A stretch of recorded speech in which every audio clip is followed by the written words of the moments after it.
NRG. I'm always packing energy. Shall I pack a Diet Coke? Yeah. Watch this. No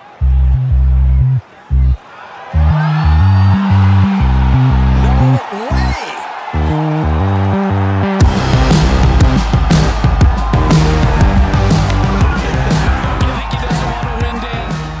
Hello and welcome back to the Cookie Jar Golf Podcast. I am Tom Mills, and today I'm joined by Sam Williams. Sam, welcome. Delighted to be here. Thank you for having me on. Thank you for taking the time to come on our podcast this week. It's a pleasure. Taking It's a time out of pleasure. the busy schedule. And what a weekend of golf it's been. What have we got in store today, Thomas?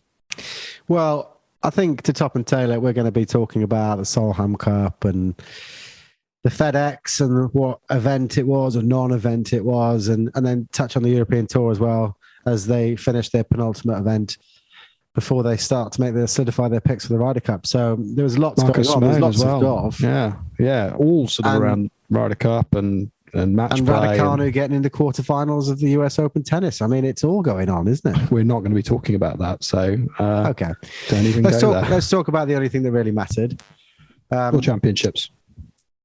No. That was pretty much a non-event. Let's not go there. We'll talk about that in a bit. But the thing that was really a breakthrough again, Solheim Cup, amazing match play at its finest once more. Incredible event. Absolutely incredible event, I thought. I think a very good decision from the Solheim Cup to shift it a day, which I think is sensible, although I don't think they needed it because I think they could have gone toe-to-toe with the PGA and I think they would have won. But they decided to shift it a little bit just to make sure they weren't coinciding with the final day of the FedEx. But a sensible decision because it means you could just lock in on Monday and just go for it. Yeah, and I don't think it's like ordained by, the founding fathers of golf that tournaments must close on a Sunday. I think it's just, let's face it, it's just broadcasting, isn't it? And I guess, moving it to a Monday was nice. It moved a weekend of golf into 5 days, which, made my wife absolutely delirious when that was on the TV all weekend.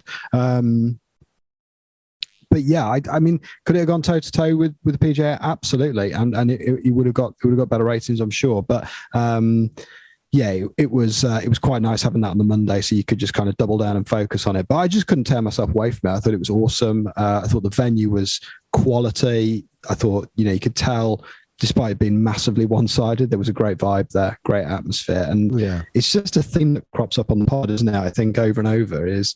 Me and Bruce talking about it down at Burnham, the how much fun it is just playing kind of match play golf. And then when you're watching, the epitome of match play golf, a Solheim Cup being played over 3 days, 5 sessions, and it's just absolutely gripping stuff. Yeah, I mean, there were some particularly standout performances, weren't there? I mean, from both sides. I think we have to start really with the most controversial. No. We can't start with that. I don't think we can start with that. I think we've got to start with the result. So let me just push back on that. I looked at that result of, because we will come to the, ball gate or whatever we're going to call it. But when you were watching that on the Monday, and we're looking at a scoreline now, 15-13, clearly 14 and a half is the number you've got to get to. Was it me? I thought we were going to be so much clearer of 15 points. It was untrue. Well, when they put up the projected rankings, when the first out of the gate were through like 14 holes, I think the projected score was something like 19-6 or something stupid. Like it was. I mean, that doesn't even. They'd started on 7, but no, it was it was like 17 and a half, 18 was definitely. Yeah, it was a thrown around. Big smashing, and then the sort of tail end of the States team just turned up. Yeah, I think Altamari flipped the Sigander game, didn't she? I think Charlie Hull was, I think she was in the lead against Jessica Korda. The whole thing all of a sudden started to get a little bit tense, I thought. which was actually great viewing, to be fair. But I was starting to get a little bit nervous. I think, Mel Reid, absolutely remarkable. She managed to make that thing go down the 17th or wherever it went to. And she had a putt for half as well. And, like a probably 6 to 8 foot or something for half. And you're thinking it would have been mint for her to hole it. But I mean, she's such a competitor, isn't she? And I mean, that putt at the end by Castron was absolutely clutch, wasn't it? We were texting on going like, this is going to go down the wire. This is beyond Kang and Pedersen. But when she was in the bunker on the approach on 18, I didn't think she had a chance again. That just looked like, no chance. And then it was great escape. Yeah, Dottie Pepper's like, she's like 109th on the tour on sand saves, and you're like, oh god, this is not Dottie Pepper was definitely commentating for the wrong side. I thought the weekend she was clearly supporting her home nation, and not surprisingly, but I mean the Europeans are hardly, No, but I mean, it shows the importance of a hot start in this, not just in the singles, like getting up early, like that's got to put a lot of confidence in the players behind. But, starting well on the foursomes on the Saturday, like that was, how important were those points? Coming out the gate, taking 3.5 points from that first session was, absolutely clutch, wasn't it? They all go down 18 from memory. Absolutely incredible stuff. So no, I thought it was only one of the 4-ball in the first morning didn't go down 18. I mean, it was so tight. And if you look at the world rankings of everybody involved, I know I need to pull this up in front of me. You've got two teams that on paper, I mean, the USA should have absolutely smashed it. I mean, they had the world number 1. Their average ranking was 26. So you only got 12 players. That's pretty high. Yeah, the highest ranked player in the European team was Nordqvist at 15, and the average ranking of the European team was 43 or 44. So, and you got players like Leo Maguire coming in without any real form at that kind of level. Someone who's in the ascendancy, granted. And interestingly, the Europeans always get this sort of stigma, I suppose, for being good in the foursomes and maybe not in the 4-balls, perhaps to do with the world rankings. But actually, across the whole 3 days, over the foursomes, they were won by 1. And the 4-balls also, they won by 1, which is not traditionally the European strong point. I thought they were really unlucky on the Sunday morning because, it was kind of like, it looked like it was going the same way as the Saturday foursomes, didn't it, on Sunday, because they were a good fistful clear. Like, I think through 9, I think we were up in 3 games. I thought, this is, we could be like coming into Monday here needing just like 3 or 4 points here to get it done. Clearly that didn't happen, but no, it was amazing. Who stood out for you, Thomas, in terms of players? I mean, Reed and Maguire. Maguire was very good, wasn't she? She was holing from absolutely everywhere, and it must have been tough. I think she's world number 43, so just broken into the top 50 in the world. It must have been a tough arena for her to go to, and a rookie in the Solheim Cup, and also in an away Solheim Cup with no fans whatsoever. It must have been a fairly daunting experience. And she just seemed like she just lapped it up and was like, "Yeah, let's go for it." Oh, Austin Ernst is another one that I thought was like, yeah, just bring it on. I want it all. I just want to fight everybody. Yeah, I mean, there was some of the individual performances were of a different order. I mean, granted, Leona Maguire basically putted her eyes out, didn't she, for 2 days, and then just played world-class golf on Sunday. I mean, how good, like how competitive does Mel Reid look as well? Like, she's just like a dog with a bone. I also thought like, Al Tamari, I watched her quite a bit, and I was like, she literally looks like she's going to hole anything she looks at. And Salas was just like, you just, every time Salas is over a putt, you just think it's going in, like from absolutely everywhere. I mean, yeah, and you mentioned there about the crowds. I think that's definitely a factor that is going to be. It's definitely something the European side are going to have to contend with. The Whistling Straits, it's going to be the same thing. It'll be louder. They are. They're there, and I think there was a fairly astute observation in the commentary over the weekend that basically said the Europeans are doing a really good job here of letting the Americans know they're there. Like if they knock a 12-footer in for birdie. Like they'll walk in, they'll get it. There might be a little bit of kind of fist bumping with a partner, but there's no grandstanding. There's none of that kind of like index finger on the lip stuff. There's none of this like it wasn't huge sort of aggressive. Nah, exactly. And I think in many ways that stops them kind of rooting heavily against you. I don't know whether there's a little bit in there for the Ryder Cup team to take away. I think perhaps in terms of not playing to the crowd too much, because they just seem to go about their business quietly and, all look very assured. They didn't look like there was any kind of flamboyance to what they were doing. It was just like, just go about what we're doing quietly. Let's just keep rolling putts and keep getting points on the board. It was a very impressive performance all around, but we do need to touch on one of the more controversial. I mean, speaking about Nelly Korda, before we get on to the controversial thing, and it was nothing to do with Nelly Korda, by the way, apart from the fact that she hit the putt. In the talk us through the ruling in the morning. Talk us through what happened and what it led to. And I mean, it was just an insane thing that happened, really. Yeah. So she, 13th green. I think the match is tied at this point. There's absolutely nothing in it, and I want to say the putt's maybe 20 feet or so. Right to lefter. Yeah, for eagle, sorry. She put a great roll on it, but there's no way in hell that thing's going in the hole. It's one of those that's, it's finished it's finished on the edge. It's finished on the edge of the hole. It's unlucky. The ball could have dropped in, but it's definitely not one of those putts where you think it's teetering. And if you just stand there for a minute, okay, it might drop. It was none of that.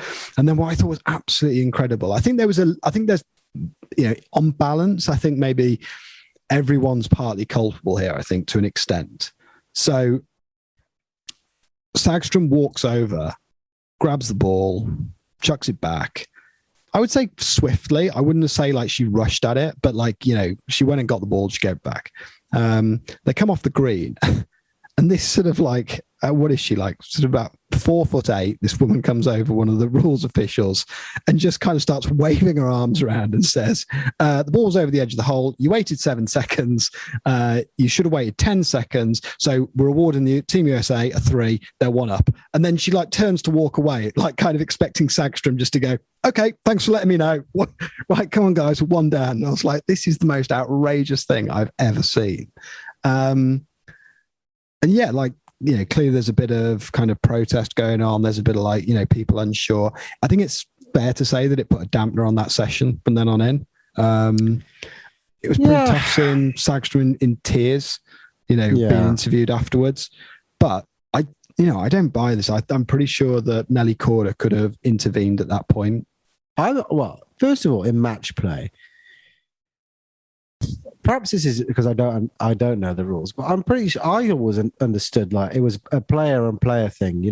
If you can call a player on a penalty, if that's what you want to do and get the rules official, but if it's not called, or it's not made, no one should be stepping in. And let's get it straight. Match play is it's between opposition. Pretty much everything's agreed. That ball was not going to go in. Not on any planet was that ball going in. And I don't see how. Yeah, and that's why I don't see how. Nelly Korda couldn't have just said, "Look, to be fair, appreciate how it's looked. I was the closest to the ball. I'm pretty comfortable with the decision as we left it. Leave it. It's all square. Let's press on." She would escape from that as a bit of a hero, I think. I don't think Nelly is in a position where she can do that. There's one thing conceding a putt of 3 feet and being that's given or whatever. That's one thing. To literally stand toe to toe with the rules official and lose essentially a hole in match play. But it's not in the spirit of it, is it? That's where I'd push back, I think, here and say, okay, in theory, I've been awarded a hole. If she felt it was the incorrect decision, you challenge it and you say, no, okay, got that's the point. I'm saying that I'm comfortable that ball wasn't going to go in the hole. So I am actually. I definitely don't think it's in the spirit of it. I personally think Sagström did approach that quickly. Now, she moved on quickly. I'm not accusing anybody rapidly of anything, but in the same ilk that when you do a putt on a quick green and it's on it's on a slope and it's stopped and you run up and mark it, it felt like that sort of thing. Oh shit! I bet kind of like when Phil Mickelson blasted a putt by Shinnecock. That sort of speed. And then he ran by and blasted it back. But it's like I think it was too quick. That being said, it was never going in. Yeah. It was just, and it also felt like the rules officials, the rules officials just doubled down on it, because then they were being interviewed by it, like, come on, why don't you explain what this rule is? And they're just going, yeah, clearly hanging over the edge. We've looked at the video evidence. It was very, very clearly, 43% of the dimples were over the edge. It was, and it's like, what does that mean? So if you extrapolate this to an extreme, if you put a putt to a foot by, and I walk up to it with, like, after 5 seconds and pick it up and say, yeah, well, that's good. what Katrina Matthews said. Yeah. That's like, exactly what she was like. So what happens on every putt? Clearly that's not, it's ridiculous. Some people, knock it back when it's still moving, don't they? I mean, at the end of I'm sure they wouldn't go to that extent. Yeah, I just think that the other thing I'd take exception with this is I very rarely see a rules official intervene in any golf match on the TV that does the sport any favors. Like, no, I think every time you watch it, it brings it down a notch. Like, I mean, you've got to bear in mind that Solheim Cup's pretty, it's a great advert for women's golf, isn't it? That it's definitely accessing a new audience. It's hopefully bringing more people into the game. People are going to be enthused watching this, thinking, yeah, this is amazing.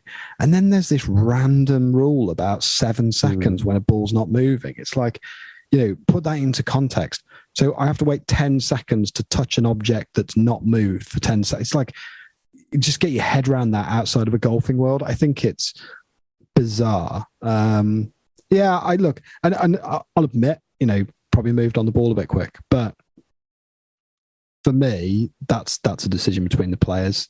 I was amazed to see someone just put themselves in the middle of that, and particularly just wave these people on at the side of the greens like she was.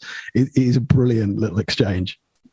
It was very, very bizarre, but I think, perhaps I'm biased, but I do think the better team won over the 3 days, and it was just truly a very, very, very, very enjoyable thing to watch. It's not often I can sit there with golf without a phone or a tablet or a laptop and just watch. And I found myself, even though there wasn't a tremendous amount of golf on, because there's only, there was 12 matches on the Monday, but even when the 4 balls and the foursomes were on, there wasn't a huge amount of golf and there's a lot of waiting, but I could just sit there and watch it because it was just gripping. You say that, it doesn't feel like that much, but it's pretty much the full Eastlake team, full Eastlake field going toe to toe. It is quite a bit actually. When you think most of the coverage, and that's why stroke play is just really hard to watch, I find, compared to that.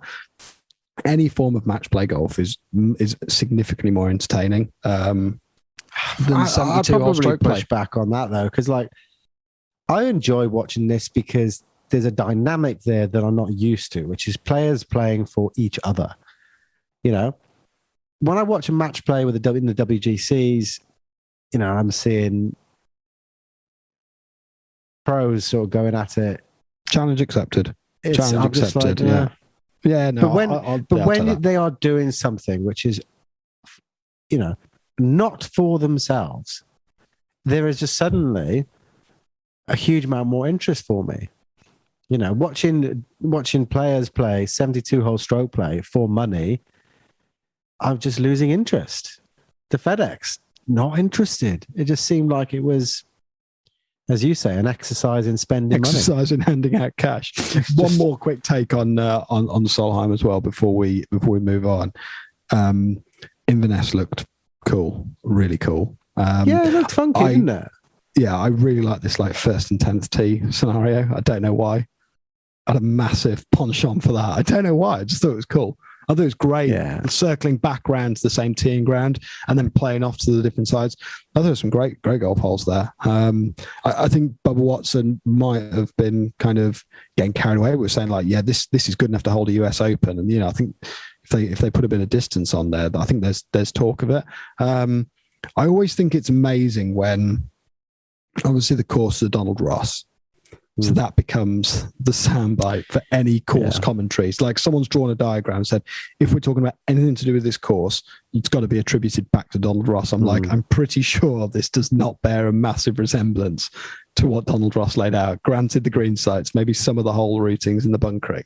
But, I mean, the condition, the severity of certain things, it's like, everything harks back to Donald Ross there. But the course did look superb, to be fair. It was a great setup. I do think that, and I'd say this for most American courses, but this is pretty much only because I'm treated to this on Sky, which is usually American golf, is when you look at the super aerial views, the blimp views, they just look so parallel. There's not much variance, is there? Like triangulation or whatever. We're not Tom Simpsoning here and having 3-hole triangulations and moving elite on. Reference there, Tom. Very elite reference.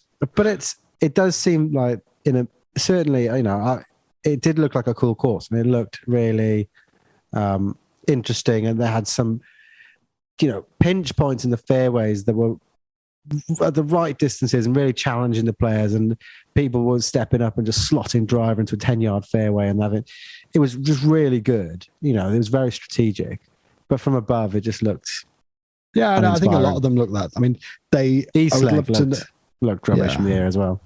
I wonder what's going to happen in 20 years time when the next kind of look of American golf course architecture comes out, because square greens seem to be like on vogue at the moment, don't they? Like there's all these kind of like geometric shapes, everything's really square and angular, and it's a cool look, don't get me wrong, but it did work well. I think Jeff Shackelford kind of called it out as well. The running areas into the green make it really interesting, so seeing them play the running game, particularly out of the rough, watching the ball release up there, the ground conditions were really firm. Everything was set up really for a great event. I thought it was, it was magnificent. So and I also, talk about Donald Ross. One of Donald Ross's signatures is the upturned saucer greens, and I'm not entirely convinced they had a whole heap of that. They did have lots of run-ins into the greens. They also had a lot of run-offs. So there was, I think, the 17th, 16th, or maybe not the 16th, 17th, where, they had a lot of run-offs around the back, and places where there were tightly mown areas that you could run off, and you would question, can you chip off a tight lie, or can you putt from off the green? It was a good course. It looked like an enjoyable course. I'd like to, certainly more enjoyable than what we're faced with week in, week out on the PGA Tour. Yeah, I guess kind of neat segue there to East Lake. So Caves Valley was brilliant for watching people kind of get themselves into the championship, tour championships rather. With all that, the exemptions and stuff. Just I think it's fair to say that it's the nature of the beast, isn't it? The week before, it's really tight. This time, 2 players run away with it. You could argue it's quite exciting watching them go toe to toe, but I just never find East Lake a particularly exciting watch. I just don't. I mean, there's a couple of holes where there's some disaster looming. The long par 3. There's lots of water. By the way, what a hole in one by Harris English there this week. I know. But yeah, I just couldn't get amped for it. And I didn't find myself desperate to know what was going on, to be perfectly honest, in it. I tuned in just to make sure that I was aware of what was going on, but just uninspiring. I mean, let's start with, it's the second year of trying this staggered start. What were your thoughts on that? Yeah, I think it's good. Look, I mean, the move's there, isn't it? I think I might be wrong on this, but I think the decision to put it in, the last time it was played like that was, I'm pretty sure Justin Rose won. And do you remember Tiger won the event? Justin Rose ended up walking away with the FedEx. So all that kind of confusing stuff of like, Tiger's in the lead. Justin Rose is 4 back, but he's got to finish T5 and everyone's moving around. The staggered start, it's an absolute finish. It's like you're watching scores. It's very clear to interpret who's going to win that. So I subscribe to it. I don't think it's an event with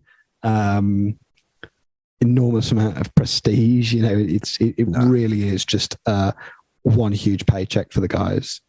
Look, it depends what scores you get, doesn't it? I mean, best 2 players really on tour this year got to the position of playing off for it. You can't really argue with the results there. But what they go away from, I suppose what they're trying to achieve is that essentially the whole year is a league, and they're playing a league like the Premier League, and and the winners are the winners. But they're never going to do that because there's a competition at the end that can be won by anybody.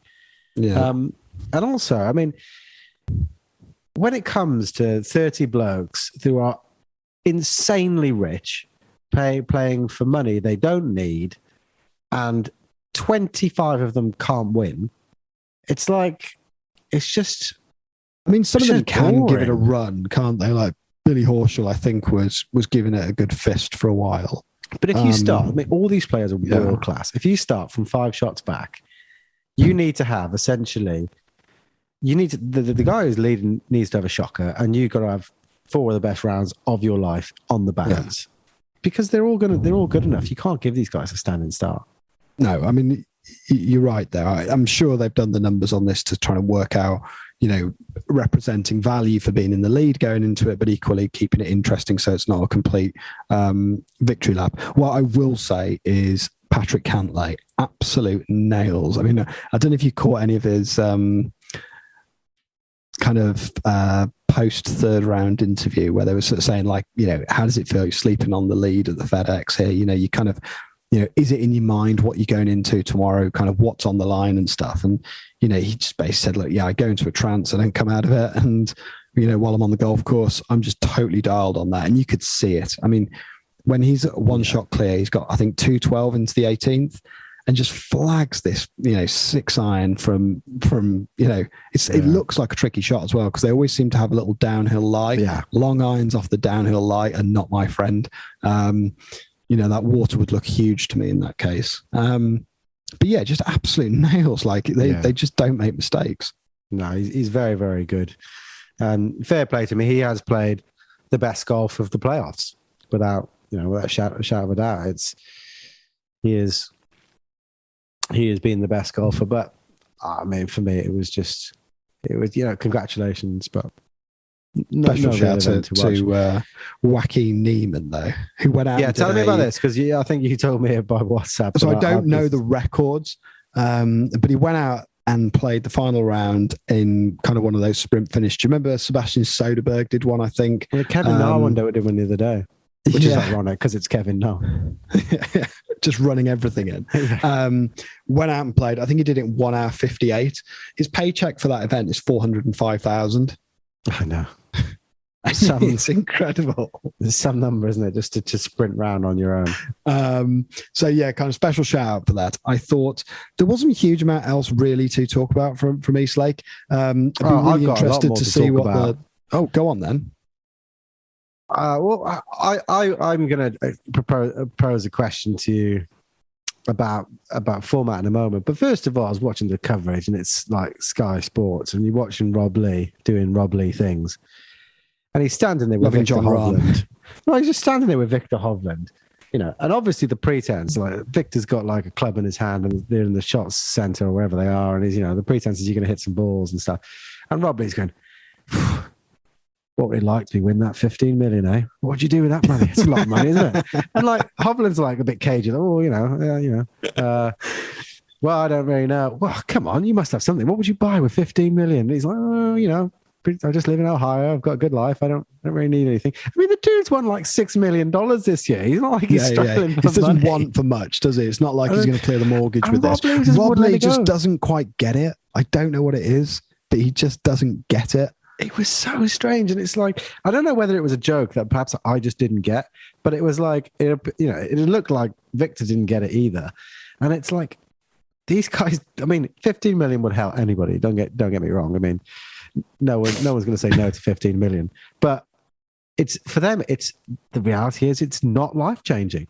No. They're going to accrue that in another year or two. It's just that'll just is what they'll get. It's insane. It's literally the difference between chartering a jet and owning one, isn't it? I mean, you're kind of lost in the rounding at this point. In terms of the format, I mean, for me personally, I don't know how you feel about this, but if they didn't allow the top 125 to have automatic exemption to the PGA Tour next year, and they said maybe top 50 get automatic exemption, and then this last event of the year was a straight up 72-hole shootout for your card.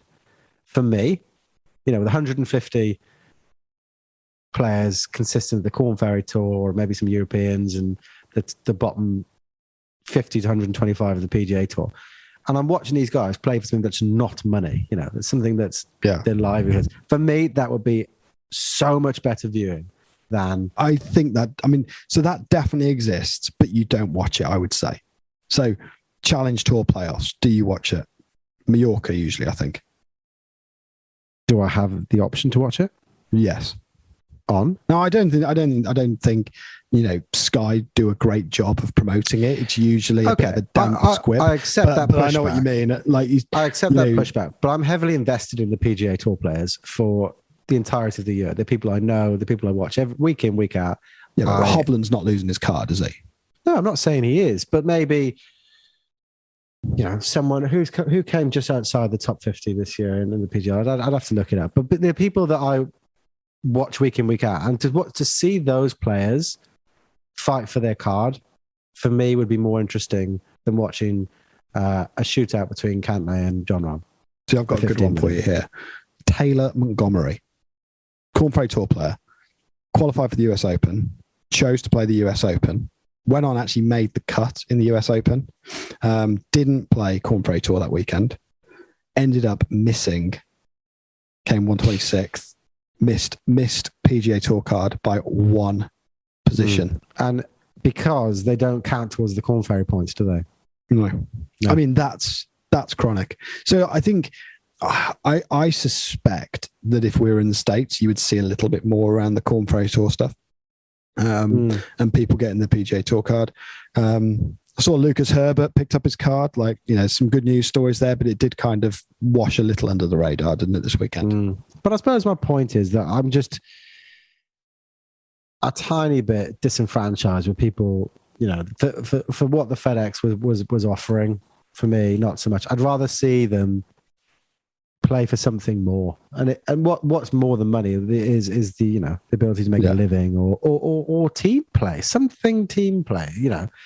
I'm not. I know it's sort of frittered away, but I'm not a million miles off starting to agree with the Premier Golf League's ideas of banding people together and representing teams and something more than themselves.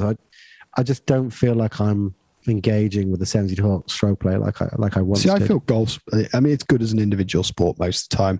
The fact remains that the PGA Tour, the European Tour, all the professional tours out there are trying to create a 52-week-a-year product for people to enjoy. That needs significant investment. That needs multiple different formats, different types of events. It needs all sorts of stuff in there. There's clearly got to be a season end, even though it goes all year round. We're back into it again after the Ryder Cup or whatever. But, look, it's there. It's always interesting. We had, I think the Caves Valley was great fun, the BMW stuff. But yeah, I'm inclined to agree that I think a lot of people are starting to feel maybe with the FedEx finals that, actually it's just an exercise in handing out money. Now, there is some people playing some stuff on the line this weekend at Wentworth. So I do think this is going to be quite interesting. First off, Højgaard squared. Squared, yeah. Twin squared. Well, the Italian Open, did you manage to catch any of it? Because interestingly, the connection it has with what they're about to play for on the PGA is it's going to be the next Ryder Cup venue. And it looked okay. It looked, Fazio design. It looked like it was a good course. There's some drivable par fours, some long par threes, short par threes. I think it's going to be a good venue. But it was. I didn't catch much of it. I think the golfing diet on the TV was pretty heavy last weekend. I didn't catch much of it, to be really honest. Well, there was some good golf form those boys are bringing in at the moment. Like, I know they're too young.